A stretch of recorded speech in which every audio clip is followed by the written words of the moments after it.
Raptors Weekly for the week of December 15th. The Raptors just beat the Knicks 95-90 in Madison Square Garden to finish off the week. And joining me is Tamberlyn. Tamberlyn, what's up? Hey. What an ugly game. Yes. Yes. I'm sending out a little shout out to Tweet Pewter, who tweeted out after the game that she needed to go take a shower. Yeah, it was just a ugly game on many fronts. Shot selection being probably the most the visible one.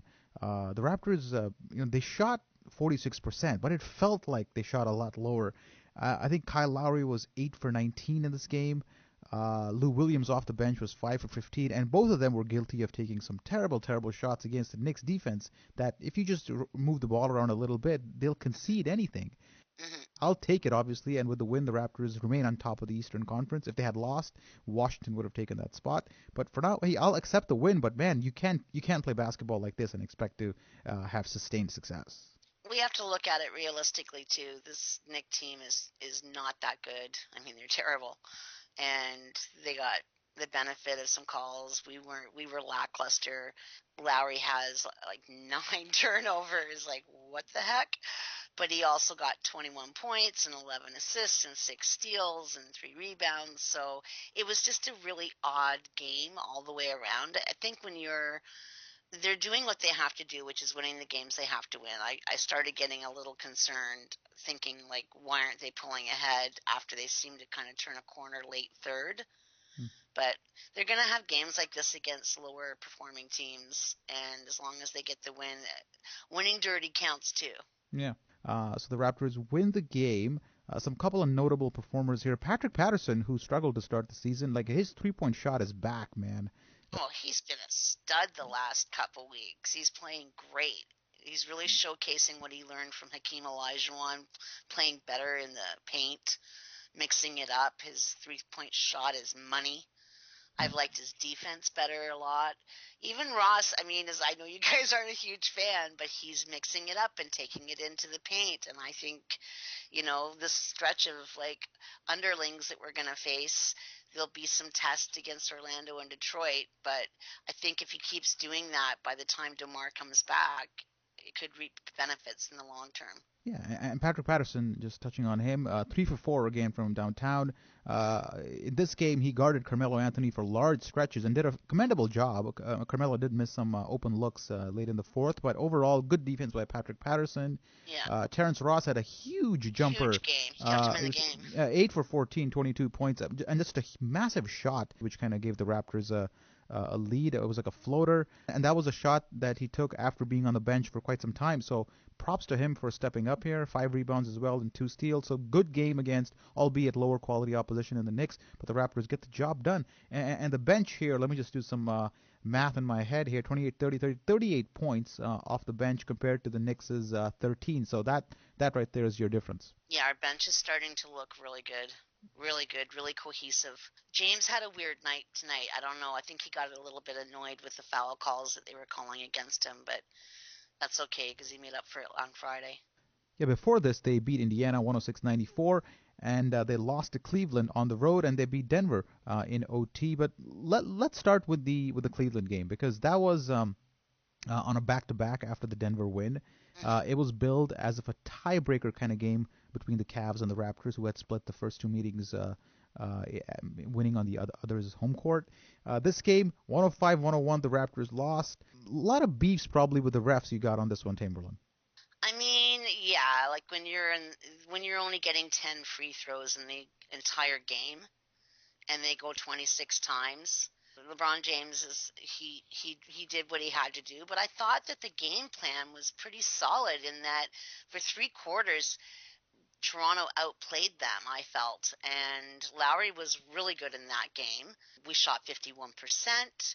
Yeah, and the biggest adjustment here probably was the starting of Landry Fields. Right, and I thought he added the biggest thing I noticed about Landry, and maybe we didn't notice it as much tonight because of the lackluster performance, but the big thing I've noticed with Landry in the starting lineup is not just ball movement, player movement. Mm-hmm. There's like constant movement of the guys running patterns on the floor, and it seems to be spurring the rest of the team. He added some well-injected defense.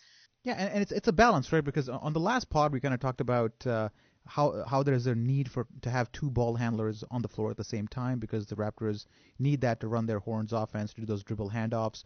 But like we saw with Fields in the starting lineup, that's not necessarily true because you don't necessarily need another point guard like Vasquez in the lineup or another guy like DeRozan because you have Ross who's taken more of a responsibility of ball handling since Fields has been inserted, and Fields' natural tendency is to move well without the ball. So you see Yeah. a lot of high-low cuts being run by him, and he's also a good passer. He may not be like a flashy drive and dish passer, but like if you put him on the elbow area or top of the key, like he knows how to read the defense and make the simple pass. So the Raptors have benefited from that for Fields, and obviously the defense he brings, it's almost, you can see it, it's tangible, it's quite evident against Carmelo Anthony tonight and against LeBron James, who had a big game, but who can stop LeBron? But Fields has played well as a starting player.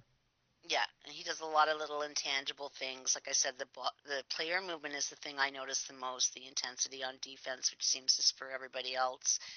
I immediately noticed when he's running, it's almost like I felt like a football pattern, when you see a wide receiver run down the field, he's running this constant motion, or maybe like a Hamilton, Rip Hamilton. It's almost like that kind of thing where he's constantly in motion, and it seemed to spur on Terrence to get in motion more, and I think he's played better because of it, although he still has his lapses.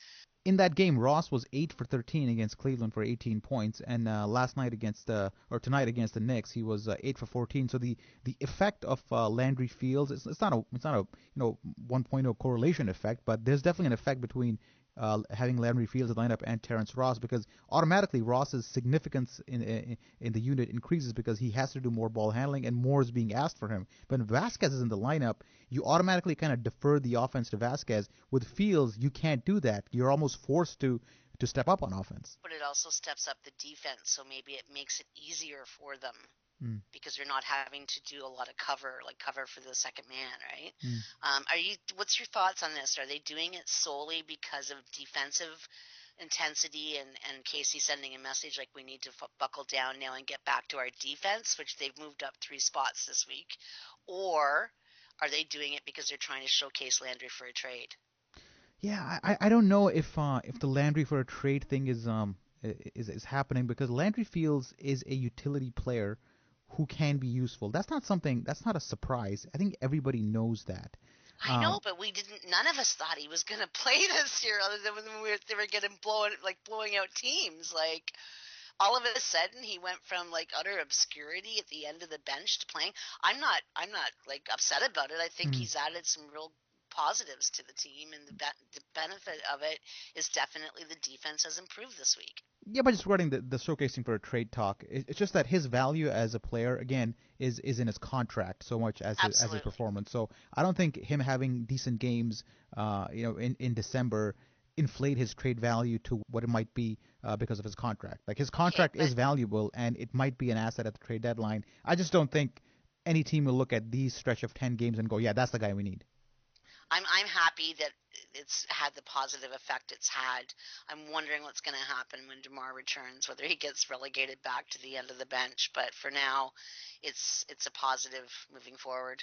Yeah, I think it's going to be hard to relegate him back to the bench if DeMar returns because we've seen that he has value, and if you don't use him again, people are going to be obvious like he clearly has value, but you're not using it. But you know what? Hey man, let's cross that bridge when we get there. Right now, let's just enjoy the resurgence of Landry Fields. Well, let's just watch to see whether or not when DeMar comes back, if they move Terrence to the bench. Hmm. I don't think so. I don't know. I don't think it's going to happen. I don't either, but it's a possibility. Hmm. So thoughts about the Cleveland game? Tristan Thompson. Kudos to him. He was huge. Good story told by Jack Armstrong during the telecast there that Tristan Thompson was actually at Maple Leaf Square during the playoffs. Yeah. Did not know that. So if the listener doesn't know yet, so Jack Armstrong asked Tristan Thompson, how you doing and all that, and Tristan Thompson goes, you guys are playing the Nets next week. You got to get revenge on them. And Jack Armstrong was like, oh, yeah, we definitely have to. And Tristan Thompson was like, yeah, I was at the playoffs. And Jack was like, I didn't see you at the ACC. And Tristan goes, no, I was outside where the real fans are at Maple Leaf Square, which was surprising because he was actually part of the crowd there. So wicked. Oh. So wicked. The fact that he was there, Zara, does that not speak volumes to where he really wants to be playing? Perhaps. We'll cross that bridge when we get there as well. Maybe we'll have a Wiggins and a Tristan Thompson in the next 5 years. The other couple of games this week were Denver at home. We won that one in overtime, but I don't even remember what happened in that game. I just remember it being harder than we anticipated, but in the end, we all knew the Raptors were going to pull it off. I thought the Raptors played fairly well in that game. Jonas definitely played great. He had 18 and 12. That was the beginning of what he's got 3 back-to-back double-doubles now, and I think 4 out of the last 5. I'm not sure exactly on the numbers, but positioning on the rebounding is what I'm noticing improving. And I think it's a factor of not having Vasquez in the starting lineup. Nothing against Gravy, but what do you think that? I just think that they're not having the help defense isn't so reliant. When Gravy's there, he's that step slow. Not that he doesn't move the ball, or I just think he's better suited to being on that second line. Like, is it because you think Vasquez gives up too much penetration, putting the defense under pressure? I think he puts everybody in too much harm's way. That's my gut feeling on it. Or maybe doesn't bring enough energy, so it seeps through the rest of the squad, and then Amir and Lowry are left having to buckle down every game.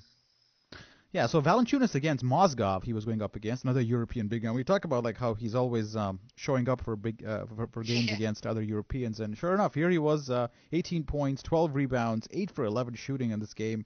Also had 4 blocks, and a couple of them against Mozgov. So huge game from Valanciunas, who has come on strong of late. Although against the Knicks, he didn't play particularly well, but again, I think that has to do with the Raptors really not looking for him in the offense at all. And he also didn't get a good whistle tonight. The refs weren't on his side tonight. I thought that he got some big rebounds tonight. That one that he wrestled away. They didn't count that one huge block that he had in the fourth or overtime. Yeah, he was having a bit of a battle against Stoudemire in this game. Amare, yeah. What do you think of the Stoudemire's foul on Lowry? You think it was... I thought it should have been a flagrant, not the bad one, the second one. No, man. I don't think so. I did. I think if anything, both arms around his head. That was after the contact, though. That was almost like to prevent him from falling down. The thing is that I think Lowry initiated that contact because he could easily have gone around for the reverse, but he actually stopped short and wanted Amari to bump into him. That bump just looked more violent than it actually was, and hence the foul. Could be. Yeah. And the other game was the Indiana Pacers. The Raptors won 106-94. Again, the big bad Pacers aren't so big, and they're not so bad. They do have David West back, but really, this was never really in doubt. The Raptors got off to a hot start. Were up by 11 at halftime. The Pacers never really got close, and the Raptors kind of cruised to a win. Roy Hibbert, just terrible. It's a horrible game. I know. Yeah. 6-2. I mean, I almost thought it was the playoffs. Yeah. You got to give Vogel credit for having his boys still compete. I love David West. I hope that he ends up on a team with a chance to win a ring because I think he's a class act. Would you trade Amir Johnson for David West? No. Okay. All right, just asking. Come on. Well, it's a valid question because David West is an all-star player. Over my boys. Come on. But realistically speaking, who's the better player? I still say Amir's the better player. Sorry, okay. I do. All right. And he'll be cheaper, and he'll come back here and wants to be here. No, you don't trade him for that. All right. No way. Fair enough. But I never. This felt like one of our most complete games. The Pacer game. I thought the defense was stellar in that game. They played 12 players in that game. It was a 12-man rotation used by Vogel, and this it's not like it was a blowout and he just emptied the bench. You can see that Indiana's their entire game plan for what the season was supposed to be had just fallen by the wayside, and they're just trudging through. Even guys like Luis Scola, who have always been solid effort guys, even they're kind of slipping a little here and there. So they're missing their starting point guard, which is going to affect them, George Hill, but he's not really a scorer anyway. He's more of a stabilizing force. But talk about a team's fortunes turning. This is a team that they thought could win the whole thing last year, and they'll be lucky to not be bottom 4 in the lottery this season.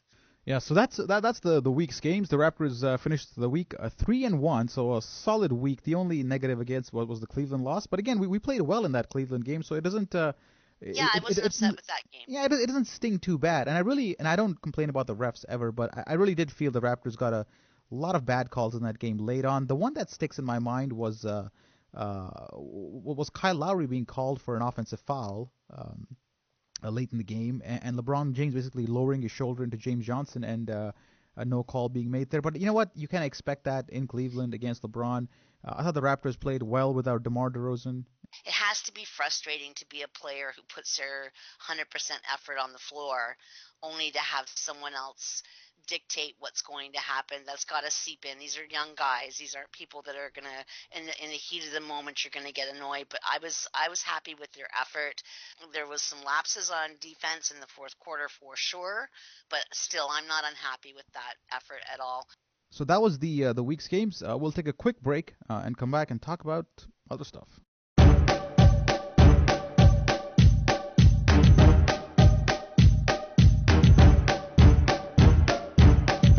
Welcome back to part 2 of Raptors Weekly. Let's talk about Patrick Patterson a little bit, who has been coming on strong the last week or so.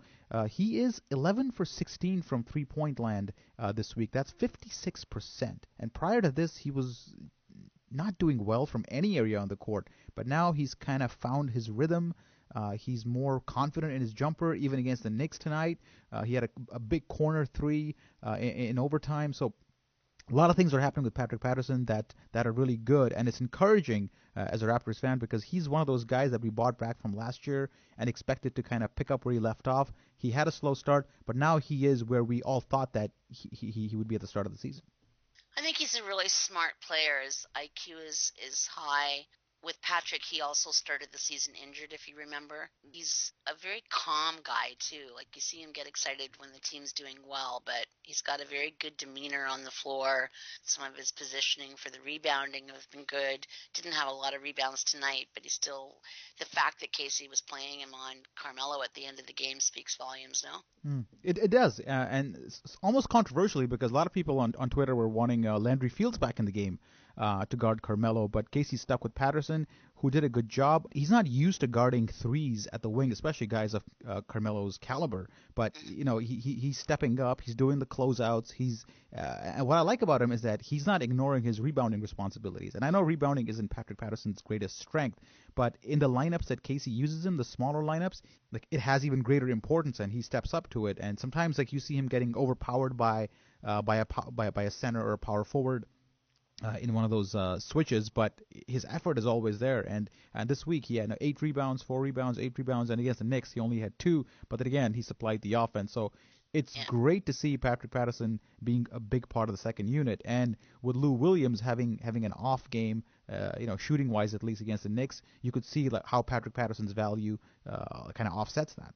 Against the Pacers, I thought he was really good on the boards. That's the one thing the Pacers do well is rebound, and we killed them on the boards. Surprisingly, because Hibbert played and West played. There was some doubts about those two guys playing, but the Raptors out-rebounded the Pacers 52-39. That was, I know.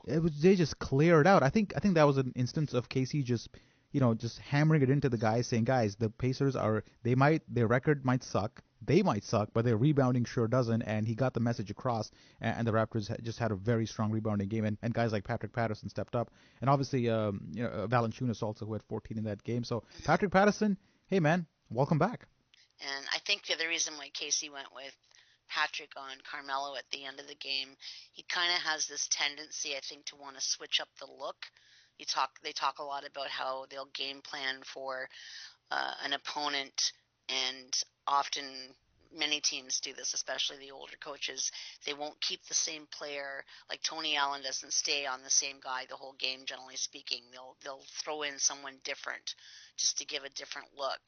So there's some noise on Twitter right now. People are calling for Casey's head. Did you know this? Whatever. We're 18-6. It's because some of the out-of-timeout calls against the Knicks were quite poor. I think they resulted in a lot of one-on-one play, one-on-one shots by Lou Williams and Kyle Lowry. What did you make of Dwayne Casey's out-of-timeout calls against the Knicks? Because watching the game, I got a little frustrated because even in a tight game, you expected the Raptors to come out, run a decent set, and what we saw was basically Lou will go one-on-one with no other action going on the court. Just what are your thoughts there? Okay, here's my thoughts. First of all, he's not wearing a jersey, so what he says in that huddle, we don't know. Secondly, in overtime, the sets were fine, which is when it really mattered. Also, that it's Nick Nurse that handles the offense. Casey makes the ultimate call. I honestly, when you're a team that's sitting 18-6, and I'm sorry, this he's doing something right. He's got the right demeanor for this team. I'm not advocating firing Casey, obviously. I'm just saying what your Oh opinion yeah, I was mean, of yeah. the sets that he ran against the Knicks today, because some of them were quite questionable, and even me as a fan watching was like, what the fuck was that? How much of it is what he's calling and how much is it what they're doing? I don't Hmm. know. I mean, yeah, definitely that's the area he can improve in for sure. You find it very hard to criticize the Raptors, don't you? I find it hard to know because remember I was all over Jonas and now I'm giving him Mm. kudos because he improved. Definitely that's the one area I think Casey needs to improve upon. There's some games I feel that we play well out of the timeouts. Mhm. I guess it's finding that balance, right? Like, 'cause you have a very experienced backcourt off the bench with Vasquez and Lou Williams, and these are guys like if you run very mathematical and calculated players for, maybe they won't respond to that really well because they're experienced and they want to showcase their skill, they understand the game. So it's about finding that balance between giving them the freedom and also putting some structure in there. I think he's done a good job overall this year. I just felt that during the Knicks game especially, that structure kind of lost its shape, and the Raptors ended up having a lot of low quality possessions. But again, as usual, the response on Twitter is always extreme. So I mean, I've kind of learned to ignore that. everyone's so used to losing. I think they're caught in Mm. that maelstrom of Hmm. you're too afraid to believe the team can be good. And also, DeMar not being there is a huge factor because he's used to saying to Kyle and DeMar, okay, run this or run that. Mm. How much of it is a factor of that, Hmm. I'm not sure. Okay. But when Lou's not rolling, you're right. You're 100% right. When Lou's not got his game rolling and hasn't shown to be producing, then why not get some ball movement Yeah. going? Why not go back inside? There's always the argument about why don't they go inside more? Everything good that happens goes to Casey. Everything bad that happens falls on Nick Nurse's shoulders. How's that for a strategy? Did you know that last year they went after the playoffs, Nick Nurse and Casey, and spent time with Hubie Brooks to talk about exactly what you're bringing up: late game situations, running plays off of timeouts, Mm. things they could do to improve. So he is trying to improve. But Who's Hubie Brooks? Hubie Brooks, the old coach, the guy that he actually called the game for the States, the last game 7. Mm. He's got that weird kind of bowl haircut. He was the coach, I think, that went to Memphis and took over when they You were mean Hubie terrible. Brown? Hubie, oh, Hubie Brown. Why am I saying Mm. Hubie Brooks? Okay, all right. Hubie Brown. Okay, all right. I Sorry, know who he is. kids. Yeah, yeah. I'm leaving this in the podcast. Uh, Okay. you want to talk about the bench camaraderie a little? I think. Let me start this topic off for a second. The one thing that I've noticed is that every time the Raptors make a three, there's one guy on the bench who always stands up and does like a almost like a salute, like a one-armed salute, Yeah. and that's Greg Steamsma. Yeah. Notice this, listener. The next time the Raptors make a three, just look over right to the bench, and you'll see Greg Steamsma stand up and just do like a one-armed salute. It's the funniest thing because it happens every single time. Stever. I actually had a Vine of it, and I'll try to link it in the show notes. Check it out. It's good. But you want to talk about the James Johnson dunk? Yeah. The James Johnson Duncan. It's not about James. It's about Chuck. And I don't know. I think I have a little bit of a soft, it's not a soft spot. I have this hankering to go for a coffee or a cocktail You with. have a crush on Chuck Hayes, is what you're It's not saying? a crush. It's well, if I was a man, it would be a man crush for sure. But Mm-hmm. it's not a female crush. Uh-huh. I just think Chuck Hayes looks like the coolest dude. If you go back and watch, and I'm sure they'll show it through highlights again this week, that dunk by James, which everyone's freaking out about. I didn't think it was the best dunk of the season, but you'll see Bebe is standing up and they're all kind of high-fiving and all excited about this dunk, and they show Chuck just leans over and gives the shoulder and kind of does a fist bump with Kyle, and the two of them start laughing. And just like you're bringing up about Greg Steamsma, I noticed that Chuck often will pull Jonas aside or he'll say something to Lowry that he's noticing. I think his presence is very valuable on this team in his demeanor and the role that he plays as the big brother. Definitely, I've seen him make Kyle laugh when Kyle's come off the floor, kind of ticked off about something, and he'll say something and make Kyle laugh. It's just something interesting to watch for. I like watching the interaction on the bench when they're showing replays to see what the guys on the bench are doing. What was the game which Lucas Negara played in? That was Indiana. Was that Indiana? Yeah, we would have won that game by a lot more if they weren't trying to get Bebe to score. Yeah, he got in the game. Yeah. And he took 2 shots. The first was a jumper from the corner, which he missed, and you could sense the crowd just swelling as he just got ready for the release and shot it, because if he would have made that shot late in the game, it would have exploded. Mm-hmm. And the second was I think it was the second last play of the game where Vasquez set him up for like an alley-oop, and he blew it. And he blew like a wide open alley-oop dunk. He's excited. He's just too excited, and he just blew it. And I was just like, ugh. And I was doing the reaction for that game, and that missed dunk, earned him a big F in my books, because you got to finish that. All right, let's take a quick break and come back and look ahead to the week's schedule.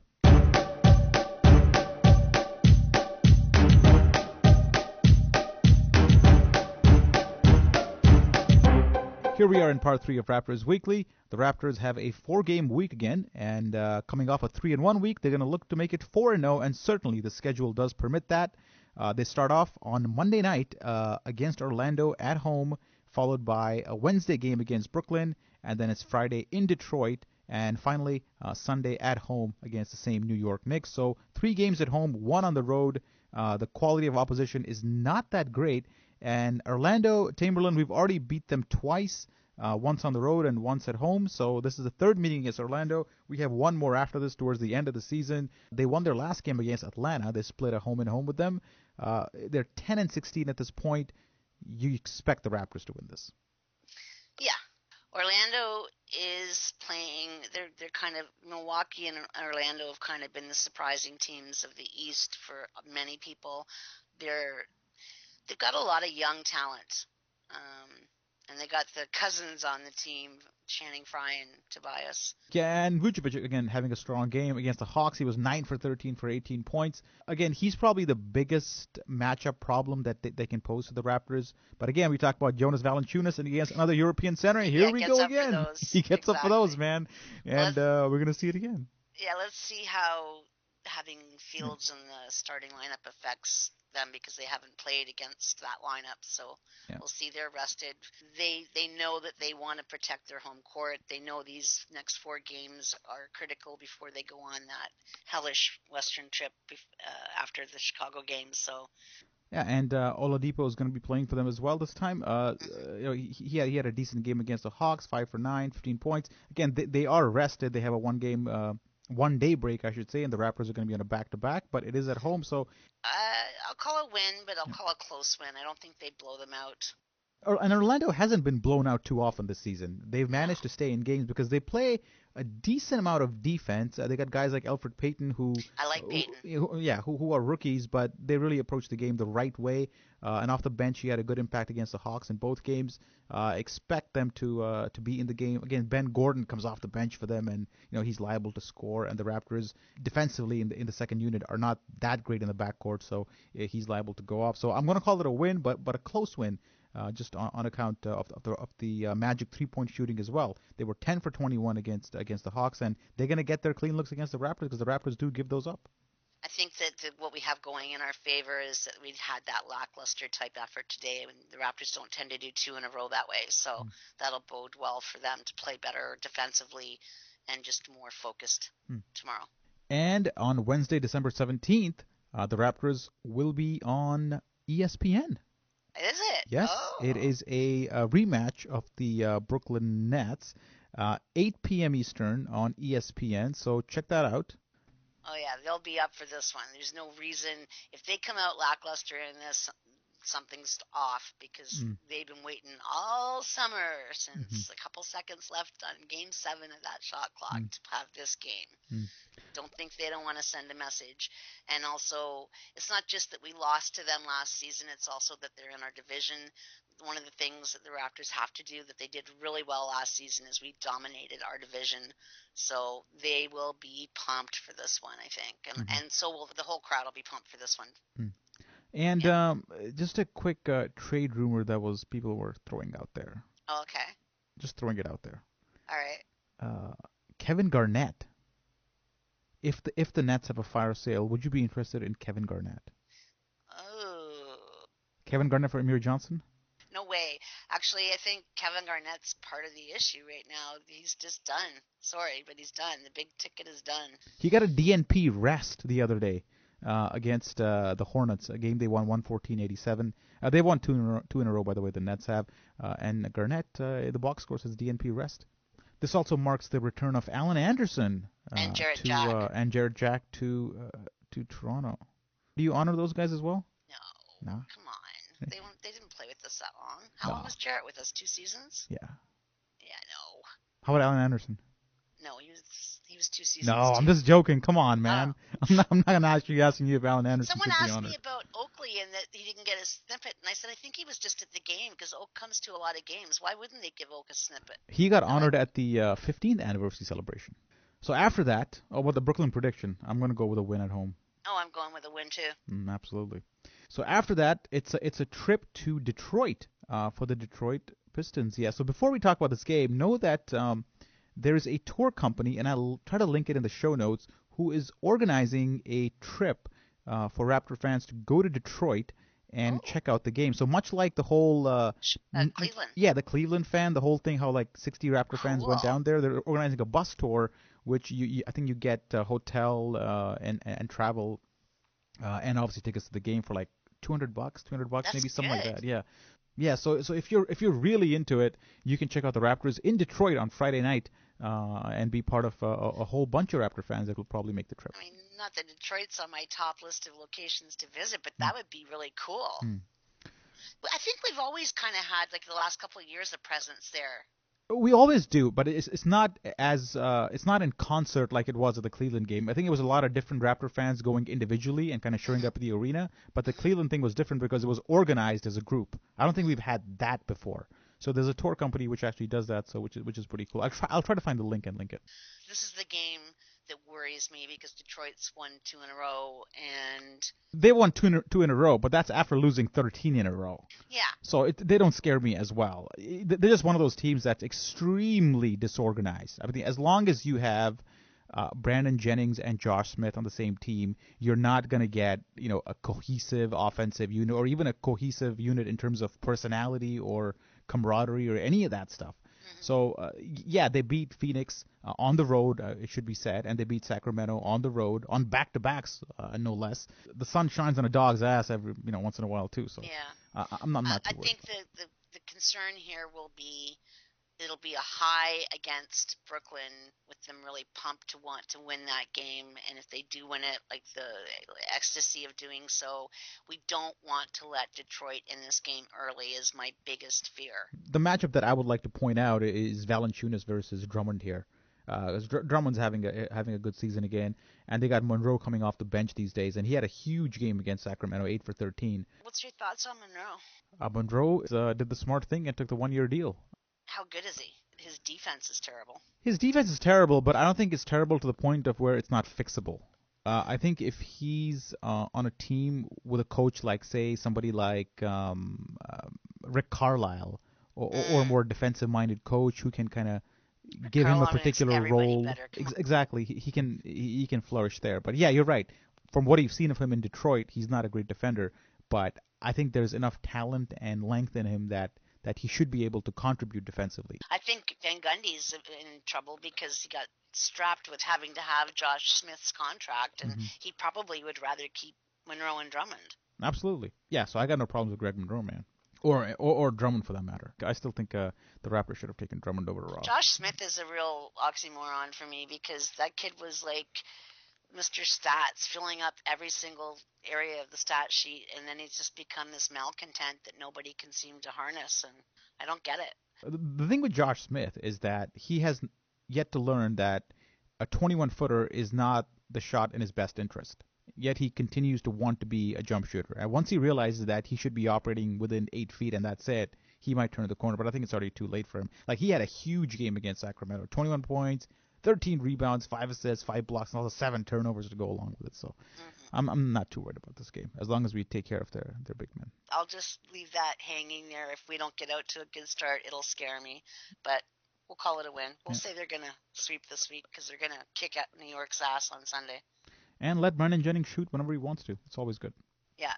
And finally, we got the Knicks on Sunday night. It's a 3:30 game, so a slightly different time for this one. The Knicks at the ACC. We're going to win by 15 or 20. I think we see a Bruno sighting here. We're going to send a message like, okay, so we didn't show up at Madison Square, but here, we're at home now. This is who we really are. And I think that's the last party the Raptors are going to have, because after that, the Raptors will start a 6-game road swing against the Bulls, the Clippers, the Nuggets, the Blazers, the Golden State Warriors, and the Phoenix Suns. It should be grueling. It's easily the toughest part of this year's schedule, and it starts next Monday. We go 500, we'll be okay. I'll take 2-4 right now. Yeah, I think DeMar comes back second game in that. But let's not worry about that right now, man. We got an easy week ahead of us. Let's take care of business. 26% win percentage of the teams we're facing. Just real quick, our numbers are actually improving defensively. We jumped a couple spots this week. We're still second in margin. We're still second in points. We're still second in turnovers, at least turnovers. Second in offense. 7th in 3 points now. We've moved way up.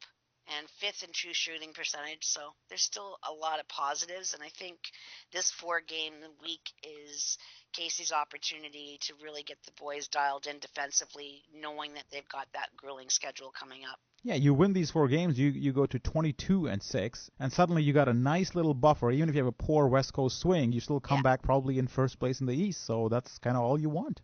And once you come back from the West Coast swing, hey, things are fairly easy. Charlotte, Boston, Detroit again, and Philadelphia. Don't we get 6 games at home again when we get back? We do, yes, we do. We get a 6-game road home swing. So and I think these guys are ready for a nice extended road trip. Steamer's dying to stand up and salute, like you said, and Chuck's there to hold them down. It was this time last season when we had those huge back-to-back wins in Dallas and OKC and came back for New Year's to beat Indiana, and we became the team that we are. So I'm actually looking forward to this. I do hope that DeMar comes back, because there's going to be a game or two of him having to, just the team get used to him being back. And hopefully these coaches' sessions that he's attending, he's learning as well what he can do to up his game. Yeah, we'll talk about all of that on next week's pod. Talk to you then.